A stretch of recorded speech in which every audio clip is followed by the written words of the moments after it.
여러분 안녕하십니까? KBS 뉴스 930입니다. 대통령 선거가 이제 하루 앞으로 다가왔습니다.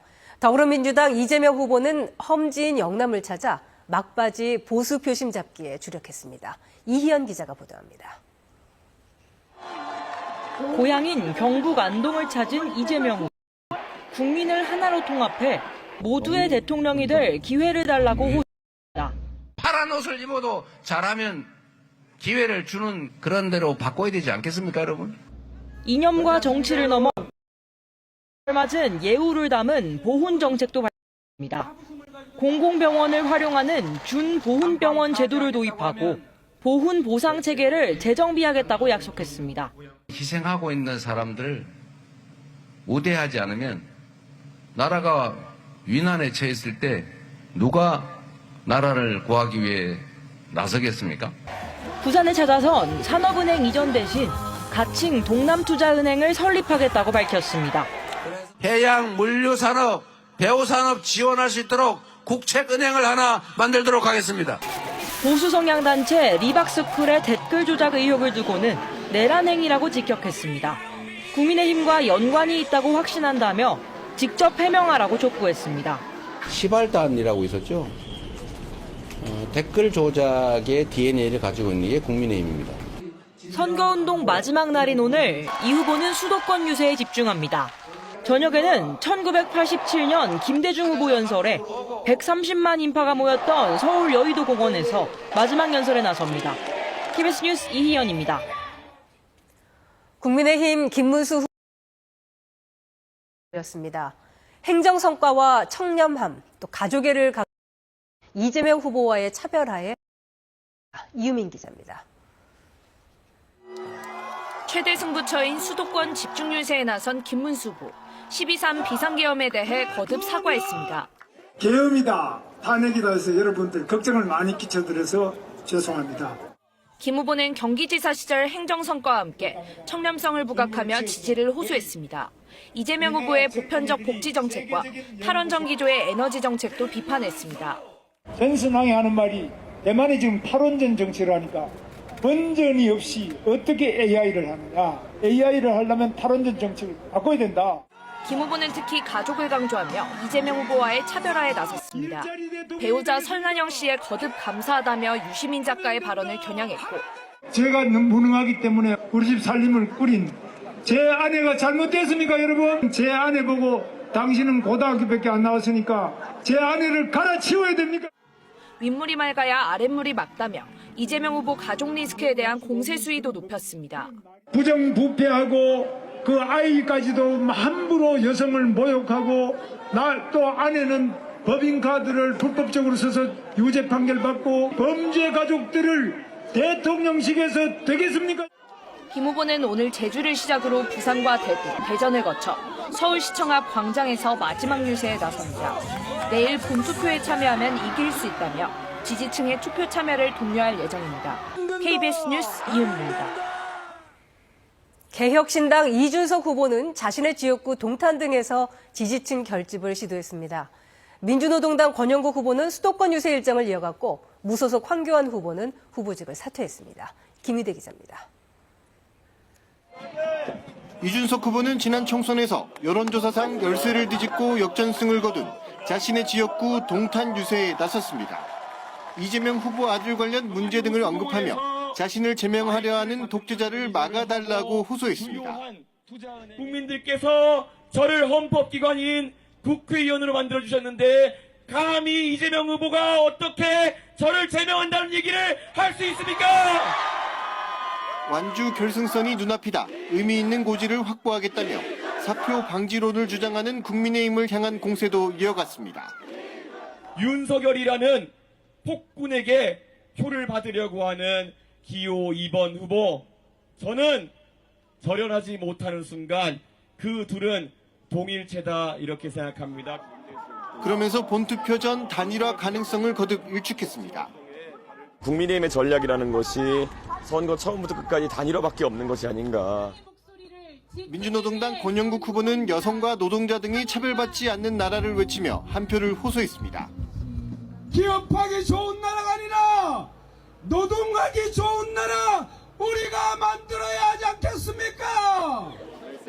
이준석 후보는 오늘 대구 경북 지역에서 마지막 유세를 펼치며 보수 지지층 결집에 나서고 권영국 후보는 서울에서 유세 일정을 마무리합니다. 한편 무소속 황교안 대선 후보는 마지막 힘을 총 결집할 때라며 후보직을 사퇴하고 김문수 후보 지지를 선언했습니다. KBS 뉴스 김유대입니다.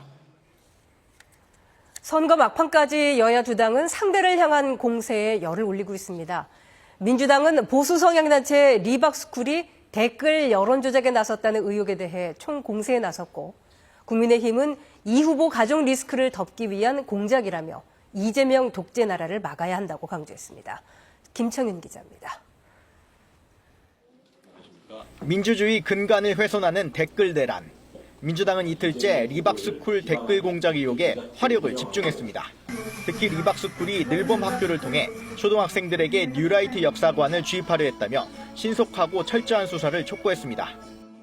어린 아이들을 더러운 사상 공작의 희생양으로 삼으려 했다는 만행을 절대 용서할 수 없을 것입니다. 리박스쿨과 국민의힘, 김문수 후보와의 연관성도 추궁했습니다. 특히 리박스쿨이 김 후보와 오랜 기간 인연을 이어온 정황이 확인됐다고 했습니다.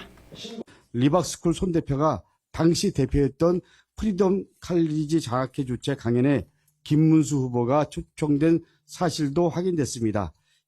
국민의힘은 당과 무관한 일이라며 터무니없는 정치 공작이라고 반박했습니다. 이재명 후보에게 불리한 이슈를 덮기 위한 네거티브 공세라며 대장동 커피 시즌2라고 강조했습니다.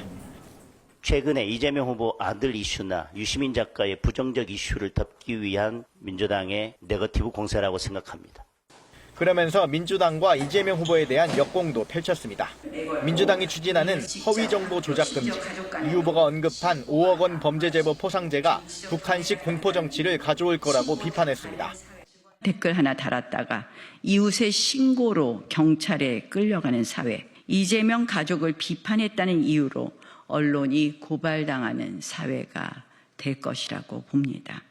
리박스쿨 논란과 관련해 개혁신당은 2022년 등장한 친이재명 댓글 조작 사이트의 존재부터 인정하고 사과하라고 민주당이 요구했고, 민주노동당은 공론장 파괴 시도라며 김문수 후보가 직접 관계를 밝히라고 촉구했습니다.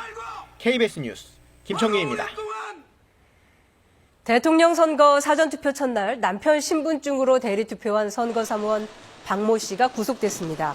서울중앙지법은 증거인멸과 도망할 염려가 있다고 보고 박 씨에 대해 공직선거법 위반 혐의로 구속영장을 발부했습니다.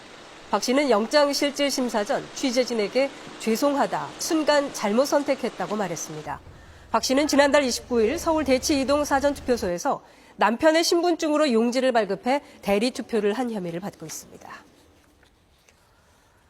오늘 오전 삼성페이 결제 장애가 나타나 일부 사용자가 불편을 겪고 있습니다. 삼성전자 관계자는 간헐적으로 결제가 안 되는 오류가 생겨 원인을 파악한다고 밝혔습니다. 결제 오류는 아침 6시 반쯤입니다.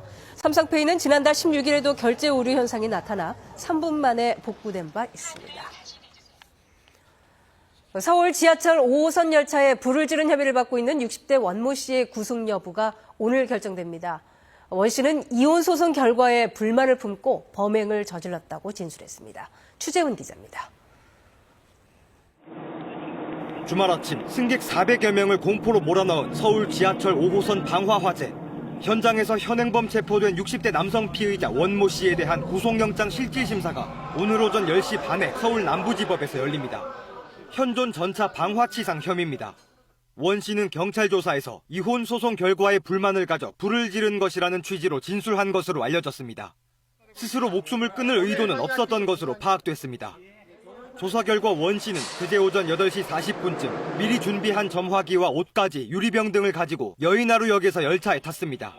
곧바로 열차 바닥에 휘발유를 뿌리고 불을 붙인 거로 조사됐습니다. 처음에 물인 줄 알았는데 냄새도 그렇고, 그리고 담겨있던 통이 흰색 통에다가 노란색 호수가 담겨있는 그 석유통이었어요.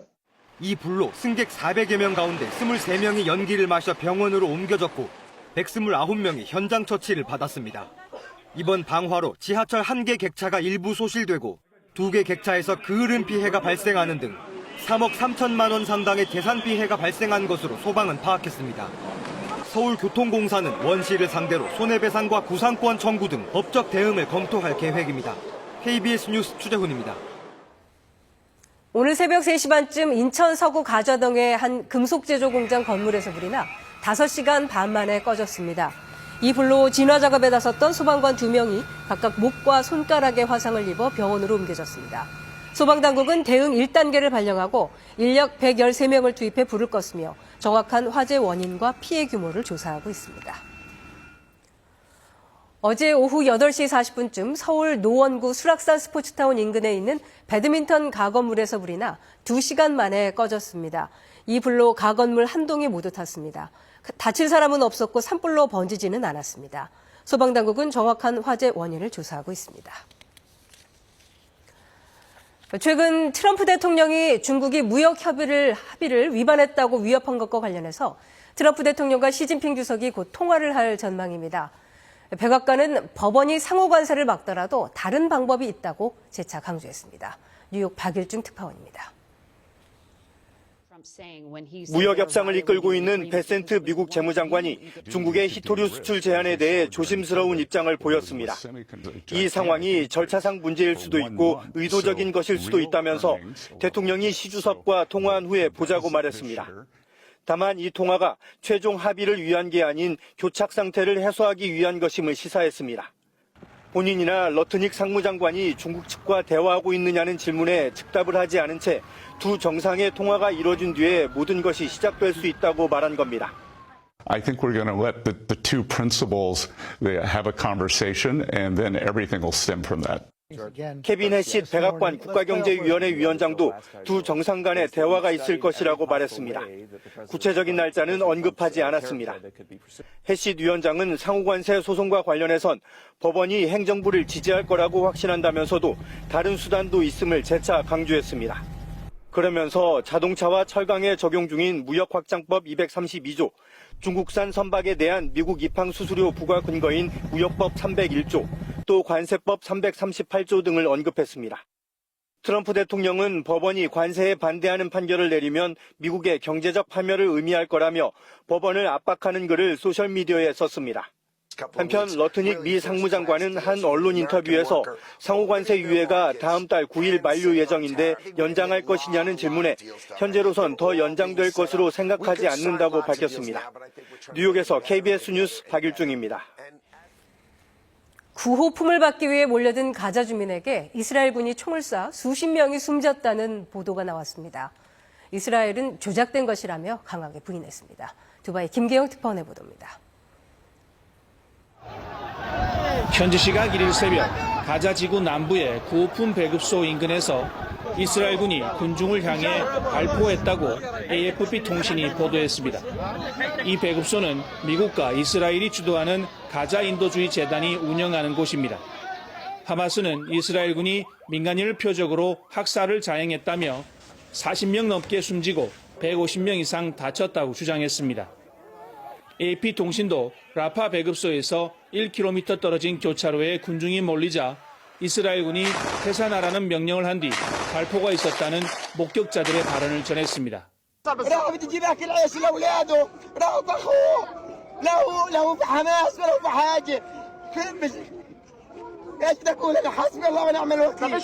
하지만 이스라엘군은 모두 허위라고 일축했습니다. 이스라엘군은 무인기가 촬영한 영상을 공개해 얼굴을 가린 무장한 기한들이 배급소 주변 주민들에게 총을 쏘고 돌을 던지는 모습이 포착됐다고 밝혔습니다. 가자 재단도 하마스가 사상자가 나왔다는 소문을 적극적으로 퍼뜨리고 있으며 이는 조작된 것이라고 반박했습니다. 가자 재단은 지금까지 470만여 끼의 식사를 제공했다고 발표했습니다. 배급소 3곳이 운영 중이지만 기아에 시달려온 200만 가자 주민에겐 턱없이 부족합니다. رحت على الساعة 6 ما لقيناش حاجة كلهم رايحين واللي بياخذوا حاجات الناس الحرامية بتسرق فقرات الناس. 유엔 팔레스타인 난민구호기구의 라자리니 사무총장은 구호물자 전달과 배급은 대규모로 안전하게 이루어져야 한다며 이는 유엔을 통해서만 가능하다고 강조했습니다. 두바이에서 KBS 뉴스 김계영입니다. 이번에 KB증권 연결해서 오늘의 주식시장 알아보겠습니다. KB증권입니다. 국내 증시에 하루 만에 반등 중입니다. 코스피 시장은 오름폭을 늘렸다 다시 줄이는 등 변동성을 보이고 있고 코스닥 시장은 개인의 사자에 상승하고 있습니다. 이 시각 현재 코스피는 8.23포인트 상승한 2705.9에 코스닥은 4.27포인트 오른 738.62에 거래되고 있습니다. 미국 경제 지표들이 물가 둔화를 나타냈지만 트럼프 대통령의 대중국 관세 리스크가 다시 불거지며 장중 변동성이 심화됐습니다. 코스피 시장에서 외국인은 순매수를, 기관은 팔고 있습니다. 삼성전자와 SK하이닉스 상승 속에 한화 에어로스페이스와 APL 등 방산과 화장품주 흐름 좋고 NC소프트, 대웅제약, 증권과 정유주도 강세입니다. 반면 현대제철 등 철강주, 한국엔컴퍼니와 SK스퀘어 약세입니다. 코스닥 시장에서는 YG엔터테인먼트 신고가 기록을, 오늘 상장한 키스트론 강세입니다. 이 시각 현재의 달러화에 대한 원화 환율은 1,379원 20전에 거래되고 있습니다. 지금까지 KB증권이었습니다.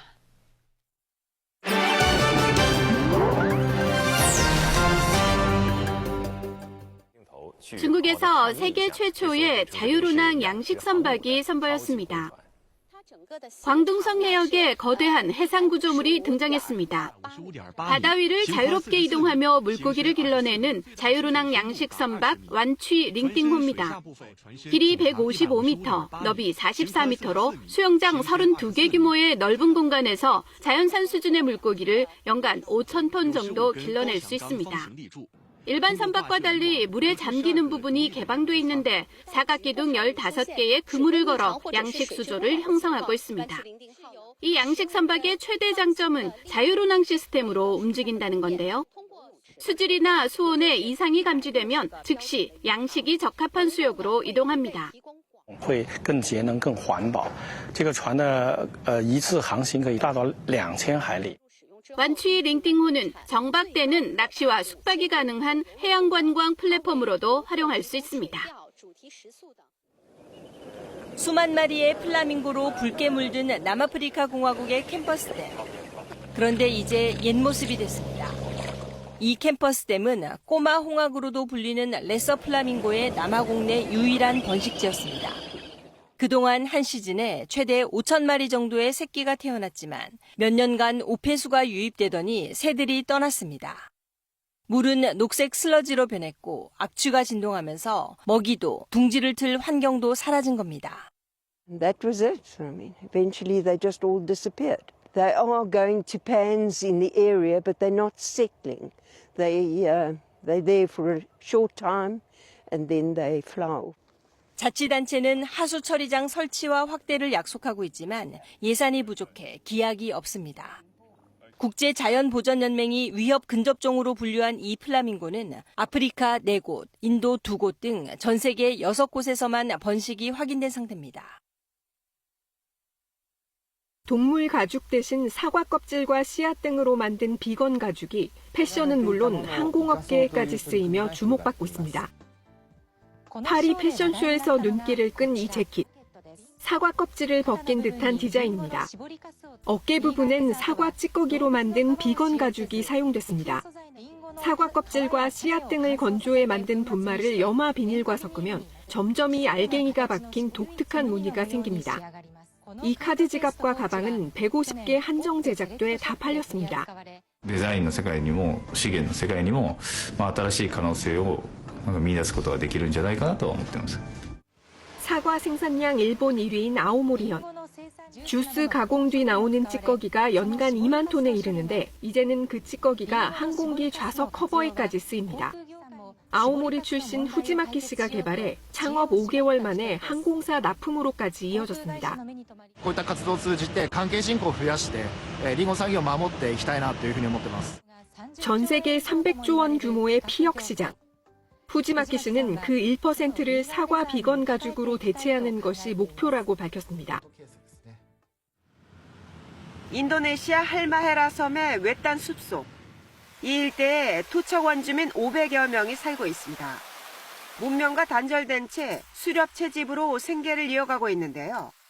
이들의 터전이 세계 최대 니켈 광산 개발로 위협받고 있습니다.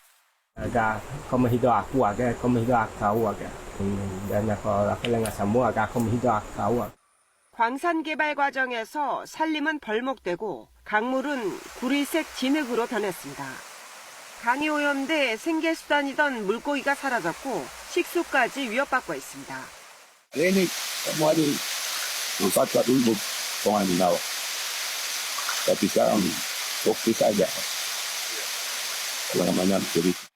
전문가들은 2021년부터 2년 동안 이 일대에서 400헥타르의 산림이 사라졌다며 생태계 파괴를 경고했습니다. 그러나 인도네시아 정부는 더 많은 투자 유치에 나선다는 방침입니다. KBS 월드뉴스입니다. 러시아와 우크라이나 간의 2차 협상이 오늘로 예정된 가운데 양측의 공습은 격화되고 있습니다. 특히 우크라이나는 최전선에서 4,000km 넘게 떨어진 시베리아의 공군 기지까지 타격했다고 주장했습니다. 말이 이화진 특파원입니다. 러시아 시베리아의 하늘로 드론이 지나가자 폭발음과 함께 검은 연기가 피어오릅니다. 현지 시각 1일 우크라이나가 시베리아 이르쿠츠크 지역에 있는 벨라야 기지를 포함한 러시아 본토 공군기지 4곳에 대규모 드론 공격을 했다고 밝혔습니다. 이번 공격으로 러시아 전략폭격기 40여 대, 우리나라 돈으로 9조 원이 넘는 피해를 입혔다고 주장했습니다. 이르쿠츠크는 최전선에서 4,300km 이상 떨어진 곳입니다. 우크라이나가 이 정도 먼 거리까지 드론으로 타격한 것은 전쟁 발발 후 처음입니다. 거미집으로 명명된 이번 작전은 젤렌스키 우크라이나 대통령이 직접 지휘한 것으로 알려졌습니다. 젤렌스키 대통령은 우크라이나가 온전히 이뤄낸 결과라며 계획에서 실행까지 1년 6개월이 걸린 작전이라고 밝혔습니다. 앞서 러시아 서부 국경 지역에선 교량이 폭발로 붕괴돼 최소 7명이 숨졌고 러시아는 배후로 우크라이나를 지목했습니다. 러시아 또한 400여 대의 드론을 동원해 우크라이나 전역을 공격했습니다. 전쟁 발발 후 최대 규모라고 우크라이나는 지적했습니다. 전선 공방이 더 격화되는 가운데 현지 시각 2일 우크라이나와 러시아가 평화 협상을 위해 이스탄불에서 다시 마주 앉습니다. 젤렌스키 우크라이나 대통령은 앞선 1차 협상을 이끌었던 루스템 우메로우 국방장관이 대표단을 이끈다고 밝혔습니다. 러시아 측은 블라디미르 메딘스키 보좌관이 다시 대표단장을 맡습니다. 우크라이나는 휴전 조건을 담은 각서를 먼저 요구했지만 러시아는 협상장에서 설명하겠다며 맞서고 있어 협상 전망은 그리 밝지 않습니다. 파리에서 KBS 뉴스 이화진입니다. 트럼프 미국 대통령이 후보 시절부터 힘줘 말했던 것 중에 하나가 성전환자들의 퇴출이었는데요. 남성에서 여성으로 성전환한 고등학생 육상 선수의 우승이 논란이 되고 있습니다. 김기수 기자가 보도합니다. 미국 캘리포니아주 고교 육상대회가 열리는 경기장 앞에서 시위가 열렸습니다. 여성들의 스포츠를 지켜라 같은 손팻말도 보입니다. I'm here to save my daughter's future. 이들이 시위에 나선 건 여성부에 출전한 고교 3학년 AB 에르난데스 때문입니다. 남성에서 여성으로 성전환한 선수입니다. 높이뛰기와 3단 뛰기에서 1위, 멀리뛰기에서 2위를 차지했습니다. Because they're trying to set a precedent. They're trying to push us aside like they always do to women. Please, women, sit down. You're second-rate citizens. We're not going back. We're not doing that anymore. 경기 전부터 논란이었습니다. 취임 일성으로 미국에는 오직 남성과 여성 두 개의 성별만 인정하겠다고 선언한 트럼프 대통령은 My pen on day one, we're going to stop the transgender lunacy, and I will sign executive orders. 에르난데스가 경기에 출전하면 캘리포니아주에 연방자금 지원을 끊겠다고 경고했습니다. 비판을 의식한 대회 주최 측이 차순위 선수를 공동 우승자로 인정하며 시상대에 2명이 함께 오르기도 했습니다. 법무부도 성차별 금지 규정 위반 여부를 조사하겠다고 나서는 등 논란은 당분간 쉽게 가라앉지 않을 전망입니다. KBS 뉴스 김기수입니다. 오를 주식을 찍어준다는 온라인 대화방, 요즘 한둘이 아닙니다. 신종수법도 끝없이 나오는데 교수, 무료 강의, 출석 체크 이런 단어가 보이면 조심하셔야겠습니다. 박찬 기자입니다. 이 여성은 지난해 11월 급등 주식 추천한다는 게시글을 따라 카카오톡 오픈 채팅방에 들어갔습니다. 자칭 교수라는 이의 시황 분석이 매일 꾸준히 올라왔습니다. 뉴스나 기사거리로 해가지고 쉽게 정리도 정말 잘 됐고 주식을 추천을 해주긴 해줬어요. 그래서 실제로 돈을 버신 분도 계시고 777 같은 특정 숫자를 특정 시간에 입력하면 출석 보상금을 줬는데 그렇게 서너 달이 흐르자 작전이 시작됩니다. 고급 정보를 준다며 텔레그램 방으로 따로 초대하더니 주식 대신 조작된 가상자산을 추천하며 거래소 가입을 권유했습니다. 저희는 사용자 데이터와 자산의 안전을 했으니까 보면은 맞거든요. 또 그게 맞게 흘러가니까 절대로 그것만 봤을 때는 사기라는 의심은 할 수가 없어요. 100만 원을 넣은 뒤 수익률은 급등했지만 다 가짜였습니다. 돈 인출을 요구하니 다른 가상자산에 손실을 메워야 한다고 시간을 끈 뒤 연락을 끊었습니다. 많게는 1억 원 가까이도 잃기도 했다는 게 금융감독원 설명입니다. 사기범을 전문가로 믿게 만들었다는 것이 가장 큰 특징입니다. 일종의 가스라이팅 수법인데요. 금감원은 교수, 재테크 강의, 출석지원금 등을 내세운 사기 수법에 소비자 경보를 발령했습니다. KBS 뉴스 박찬입니다.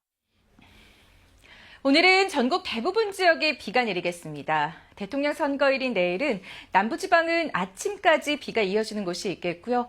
경기 동부와 강원 중북부 지역은 오전부터 오후 사이 비가 조금 오겠습니다. 이렇게 비가 내리면서 더위는 주춤하겠습니다.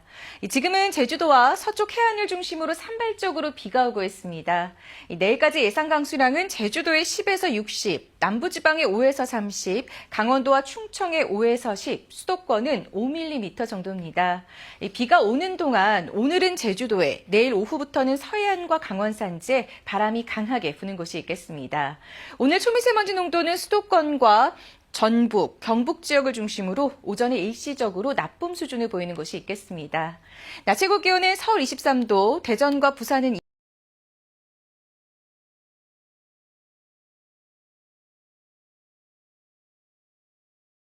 남해상에서 최고 3.5m까지 일겠습니다. 날씨 전해드렸습니다. KBS 뉴스 930을 마칩니다. 고맙습니다.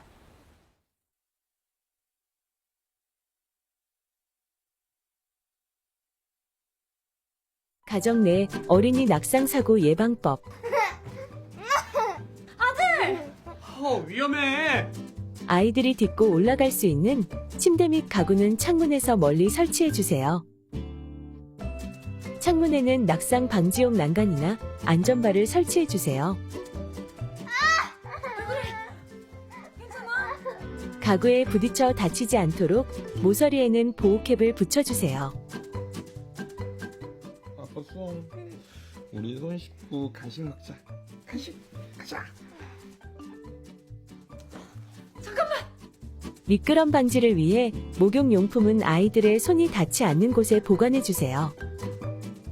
화장실 등의 장소에선 미끄럼 방지 타일을 사용하거나 매트, 스티커를 부착해주세요. 괜찮아? 응, 괜찮아.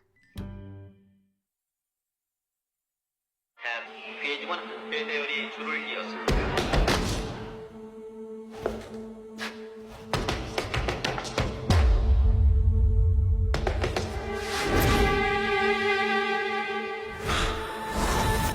다양한 의견을 가진 사회는 서로가 충돌하여 갈등하기도 합니다.